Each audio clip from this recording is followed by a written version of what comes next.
Hei, velkommen. Dette er et samkjøringsverksted. Det handler om samkjøring og en app som heter Karma. Hvis du bruker sosiale medier, så er det fint hvis du kan bruke disse emneknaggene og kontoene.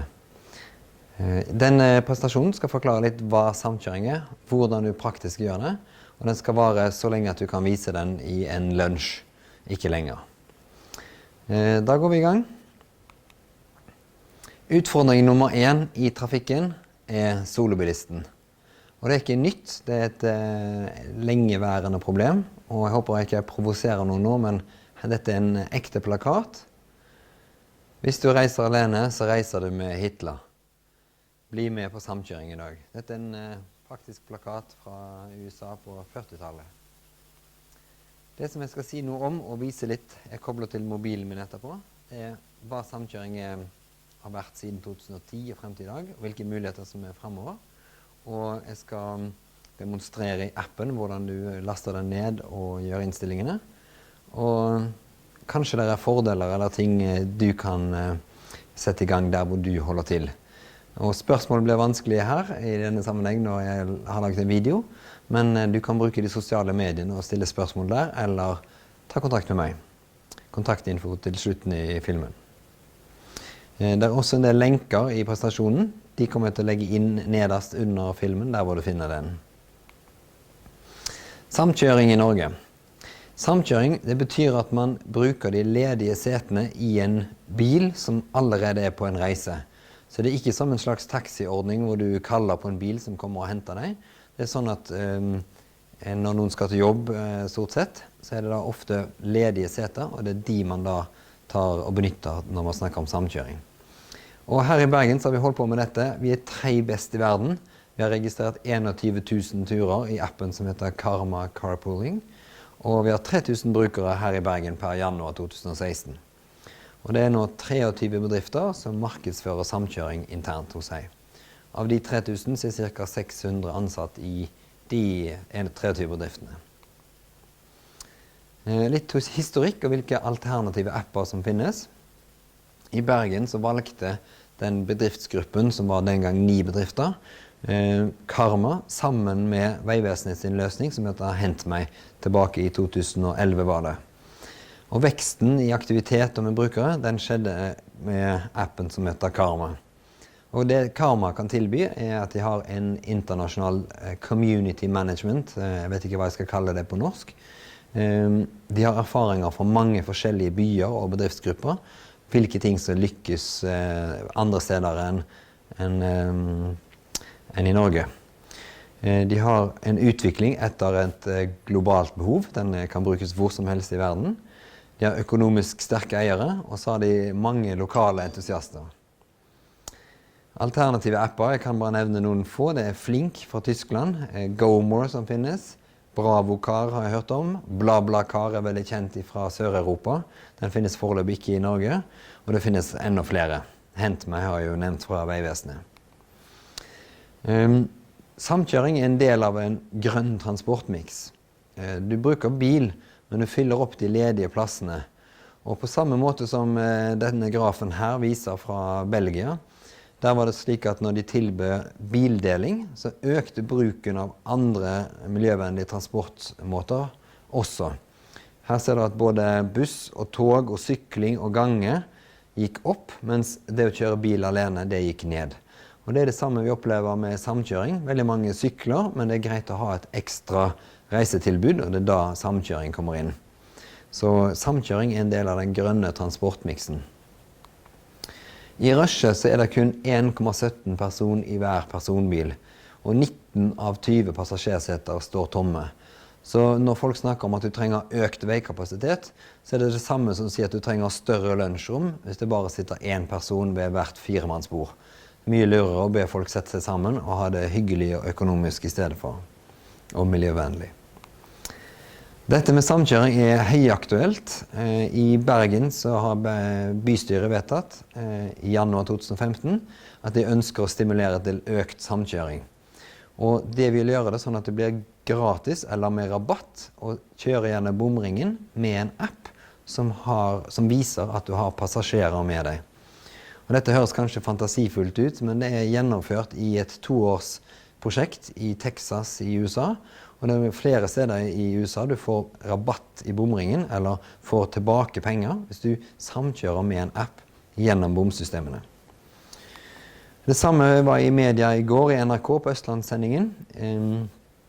Der var det Arbeiderpartiet som ønsker å gi rabatt i bomringen for de som har flere i bilen. Og en måte å løse det på da, å bruke en app for å dokumentere at dette skjer. Det går an å kjøpe dyre kameraer også, som kan se inn i bilen og se at du ikke har en potetsekk med påmalt smil, men at det en reell passasjer ombord. Så dette her gjennomtenkt og testet, og kredit til de som med å hjelpe dette tiltaket.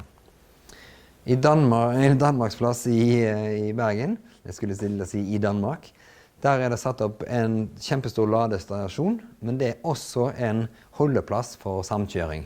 Så den kaller de grønt mobilitetspunkt her lokalt i Bergen. Så her ser du da skiltet for 2+, og at himmelretningen bortover, hvor man kan stille seg opp og få haik.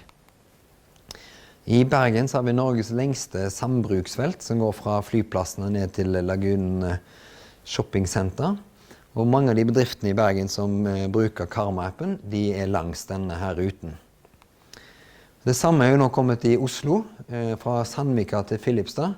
Der det nå bare mulig å bruke kollektivfeltet hvis man har elbil og har med en passasjer. Jeg tror det må være verdens første samkjøringsfelt for elbiler. Så det gledelig å høre. Det også planlagt flere sambruksfelt i Bergen, blant annet her i Fjøsangerveien, som du ser på bildet. Jeg snakket om 9 bedrifter som startet med samkjøring tilbake i 2011. Nå det kommet til 23 bedrifter, og her et utvalg av disse. Det plass til mange flere, det bare å fylle ut et skjema som står nederst under videoen, hvis du interessert i å bli samkjøringsbedrift. Det koster ingenting å være med, og man kan gjøre veldig mye på egen hånd. Hvis man trenger hjelp og støtte for å få opp aktiviteten, så kan man leie inn kampanjehjelp til det. Og det kan jeg selvfølgelig hjelpe med. Her et eksempel på brukerveksten i Karma. Her det fra 2008 faktisk, og frem til 2014. Og her ser dere at brukerveksten har gått bratt oppover, opp mot 2500, og vi 3000 brukere nå per januar 2016. Vi tilgjengelige på sosiale medier og har en nettside, så bare gå inn og sjekk det og like oss, og still spørsmål eller kom med kommentarer. Det også kampanjer og premier vi deler ut hvis du følger med der. Hvis du ønsker å starte et samkjøringsprosjekt eller samkjøringstiltak i din egen bedrift, så det enkelt å gjøre det selv. Du kan opprette grupper, det skal jeg vise i appen etterpå. Folk kan melde seg inn i disse gruppene på egen hånd, og der ser man hvem som da aktive i bedriften, og det lett å dele ut insentiver til de som da kommer på denne topp 10-listen. Du kan arrangere et samkjøringsverksted, denne videoen kan kanskje brukes til det, eller du kan leie inn en instruktør til å holde en sånn presentasjon. Trenger du en kampanjeplan, så hjelper vi med det. Vi har pleid å kartlegge hvordan kan du jobbe sammen med kollektivselskap, eller finne ut hvor det ledig kapasitet i kollektivtilbudet i nærheten av deg, og hvordan du kan legge til samkjøring som første del av reisen, og så kollektivreise, eller at man reiser kollektivt først, og så siste biten driver samkjøring. Vi har plakater, og vi har bannere man kan ha i et resepsjonsområde. Vi har løpesedler og tekst man kan legge på internetsidene. Det som vi har sett at insentiver og synlighet og premiering av de som aktive, de har skapt en positiv stemning rundt samkjøring og gjort at aktiviteten øker. Det kan være små oppmerksomheter, det kan være omtale på intranett, et internmøte eller lignende, og enkle ting som kinobilletter eller kaker eller sportsutstyr, iPad. Jeg tror vi har delt ut 18 iPhone, flakslodd og så videre har vært brukt. Her i Bergen så får du være med og motta premier bare du med og samkjører. Du trenger ikke delta i en bedrift. Vi deler ut masse flotte premier som vi skal vise etterpå. Og noen bedrifter deler ut til sine ansatte. Et eksempel på det for eksempel Nordea, som deler ut kinobilletter til de som med i deres kontoradressegruppe. Den heter FB38 etter Folke Bernadottes vei 38. Så bare titt på intranettet hvis du jobber der, og se i resepsjonen hva som gjelder. Og i Bergen så deler vi ut hver uke, i januar, februar i hvert fall, vi får se fremover, gaver til de som er på topp 10-listen. Og de finner du på den nettsiden som står her, Karma Bergen. Det er en veldig kort adresse, kar.ma/Bergen. Vi har samarbeidspartnere som for eksempel skyskraperen på Ulriken. De har gitt en middag for 2 til 1400 kroner i samarbeid med DigCard. Og Marius vant den. Han jobber i Fyllingsdalen. Og Platesport har gitt oss mange gavekort som er gått videre til våre aktive samkjørere som er med og gjør en innsats for Bergensluften. Trygg, de deler ut reservert parkering til månedens samkjører. Du kan også, når du har samkjørt til jobb, gå i resepsjonen og få et parkeringsbevis som viser at du har anledning til å parkere der hvor det er ledige plasser satt av til samkjørere. Vi har vært i media mange ganger. Her ser du jo noen linker. Jeg skal ikke dvele med de, men de finner du også under videoen her, håper jeg. Hvis ikke så kan du søke opp disse stikkordene som du ser på teksten der. Jeg håper det kommer frem. Nå skal jeg gå videre til hvordan appen Karma fungerer. Da skal jeg bare koble opp min mobil til skjermen her. Et lite øyeblikk. Skal vi se. Da håper jeg at jeg kan se min skjerm. Da ser dere mobilen min, håper jeg. Og da er det slik at appen finnes på App Store for iPhone 4S og nyere. Den finnes på Google Play for Android-telefoner av versjon 4 eller nyere. Dessverre så finnes den ikke for Windows Phone i øyeblikket. Den har funnes tidligere for det. Appen er gratis å laste ned, og det første du bør gjøre før du samkjører med noen, det er å bli vervet. Når du har gjort nedlastingen, når du har gjort innstillingene, det er trygt å knytte til Facebook. Hvis dere har en presentasjon nå, så kan det være lurt kanskje å stoppe videoen og la alle i forsamlingen laste ned appen og gjennomføre den første oppsettet. Det tar ca. 1 minutt å laste ned og 1,5 minutt å gjøre innstillingen. Så nå kan du pause hvis du vil og starte opp igjen etterpå. Så da fortsetter jeg med å vise appen. Jeg håper dere klarer å se det som står på skjermen nå. Den nederste raden, jeg peker på den her nå, der står det hjem, finn treff, start tur, meldinger og profil. Jeg ser at det skjules litt på bildet mitt her. Jenter, hjem, finn treff, start tur, meldinger og profil. Det som vises på hovedskjermen, det er ditt neste tur, hvilken aktivitet som er i nærheten, og du kan også bla til turen du skal gjøre etterpå det igjen, her oppe. Jeg nevnte det med verving. Når du laster ned appen, så får du en Karma-saldo, som er første valget der, med $5 på. Hvis du lar deg bli vervet, da kan du enten bli vervet av meg eller av Elbilforeningen for eksempel, så går du til den knappen som heter gavekoder, nummer 3 der. Og hvis du vil bli vervet av Elbilforeningen, da får du $10 ekstra, gitt av Karma, og Elbilforeningen for $10. Da skriver du inn koden, et øyeblikk, L-bil, og så N for Norge. Hvis du vil være veldig grei med meg, så skriver du inn min vervekode, den er Christian.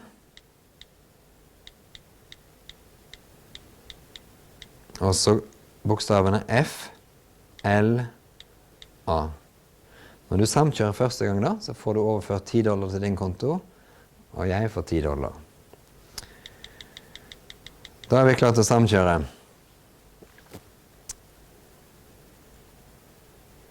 Første turen man samkjører, da setter man seg gjerne inn i en bil med noen man har avtalt med på jobben eller i nabolaget. Og begge parter, sjåfør og passasjer, må ha appen. Men det går faktisk an at bare passasjeren har appen. Og det passasjeren gjør da, er å trykke på starttur, den midterste knappen. Og der kan du velge da om du skal sitte på eller kjøre. Her skal jeg være passasjer da. Da trykker jeg velg sjåfør. Og de som er i nærheten av deg, og de du har sendt melding til, og de du har samkjørt med før, de kommer på denne listen her. Så jeg har jo da en uvanlig lang liste, men vanligvis har man kanskje en eller to som man har i listen. Hvis man ikke finner sjåføren sin i listen, kan man skrive inn telefonnummeret i øverste feltet. Så da skriver du inn telefonnummer for å starte turen. Jeg slår inn et nummer. Vi ser et øyeblikk. Da har jeg skrevet inn et telefonnummer. Og turen starter. Når du da har samkjørt i 5 minutter eller minimum 1 kilometer, så regnes det som din første tur.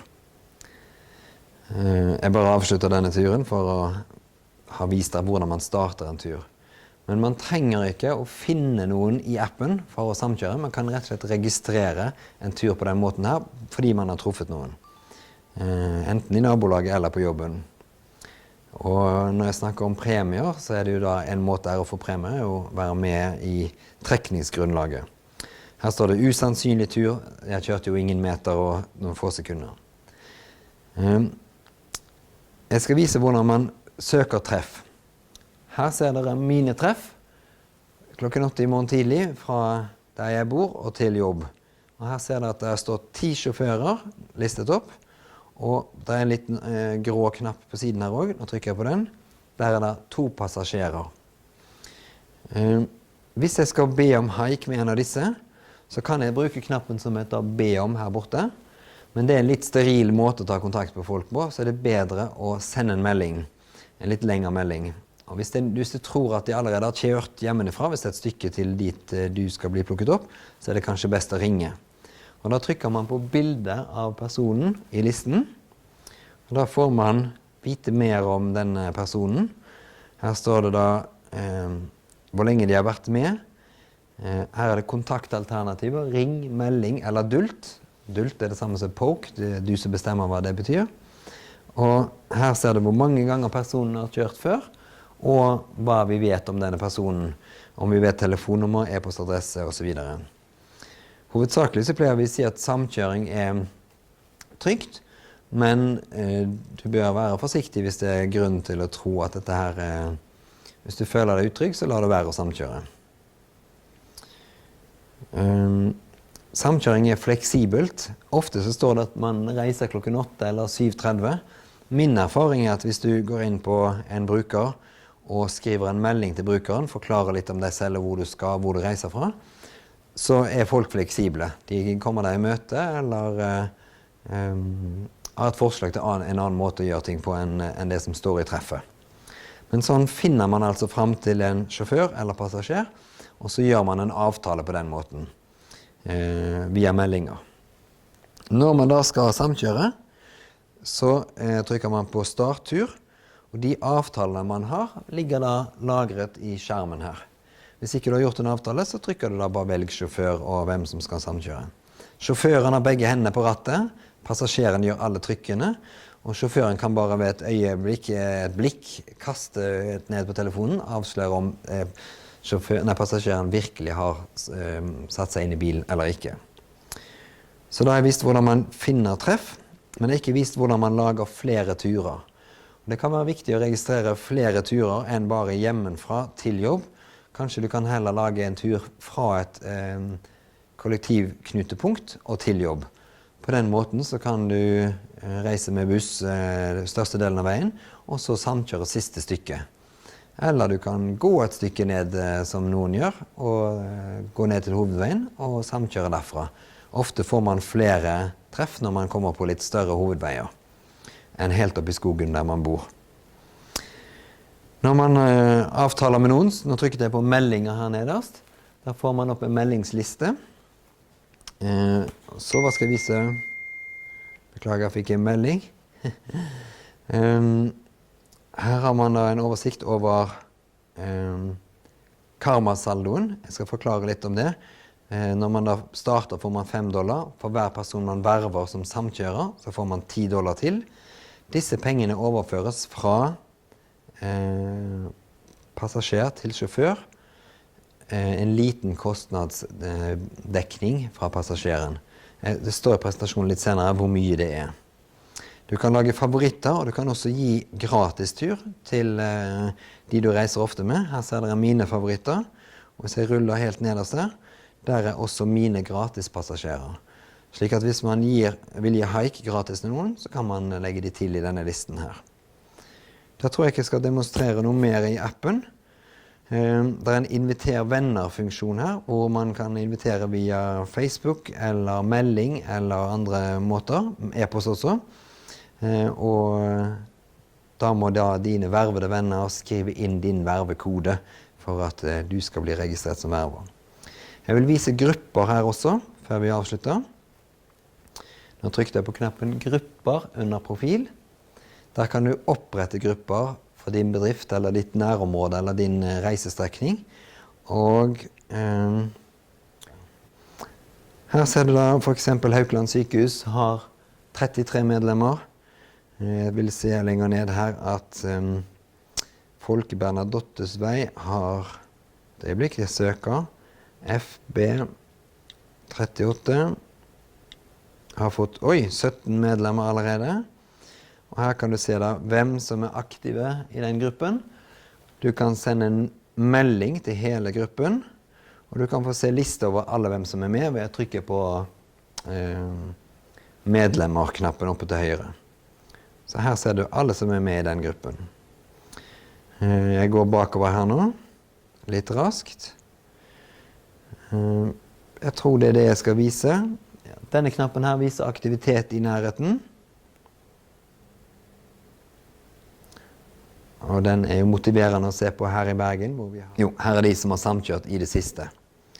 Og formålet med det jo å kunne knytte på bekjente og si hei, det en som samkjører til Sandviken fra Fyllingsdalen, kanskje det noe for deg. Jo, her på framsiden ser du også din vervekode. Så her finner du din vervekode som du da skal skrive inn på de du nå sitter og verver rundt deg. Da skal jeg avslutte siste del av prestasjonen. Da skal jeg vise siste. Altså her finner du din vervekode, og på den måten skriver man inn den koden til neste persons plass. Funksjoner i Karma, jeg går veldig raskt gjennom det. Du mottar $5 alle brukere. Du får $10 ved å verve. Og appen kan lage flere reisevaner, og du kan veksle mellom de. Du kan sette de til passive hvis du på ferie, så slipper du at noen ringer deg mens du på ferie. Og du kan søke på de selv om de passive. Altså du kan se etter haik selv om din tur passiv. Mange samkjører for å delta i trekning av disse insentivene. Vi trenger ambassadører. Kan du markedsføre appen der du holder til? Det fantastisk. Vi trenger ildsjeler i forskjellige bedrifter, i byer, i områder. Du kan lage dine egne grupper som viste i appen, og der kan du invitere brukere til via sosiale medier eller på en bedrifts intranett. Hvis du registrerer deg som ambassadør, så får du informasjon på forhånd hvis det kommer noe nytt i appen, eller noen nye ting skjer når det gjelder regler eller andre ting. Kontakt meg på denne informasjonen her. Jeg samkjøringsentusiast. Jeg har et eget firma som tar oppdrag med samkjøring, la oss si samkjøringsverksted eller prosjekter om samkjøring. Her min kontaktinfo, og du kan sjekke ut nettsidene våre for Bergen og Oslo. Når jeg sier våre, så det Karma sine, og Karma sin internasjonale side. Tusen takk for nå, og jeg håper at du har fått vite mer om samkjøring og vil vurdere å prøve det. Og jeg håper du gjør en innsats for miljøet, at du opplever det sosiale med samkjøring, at du sparer penger på samkjøring, og at du har det trivelig. Ha det bra!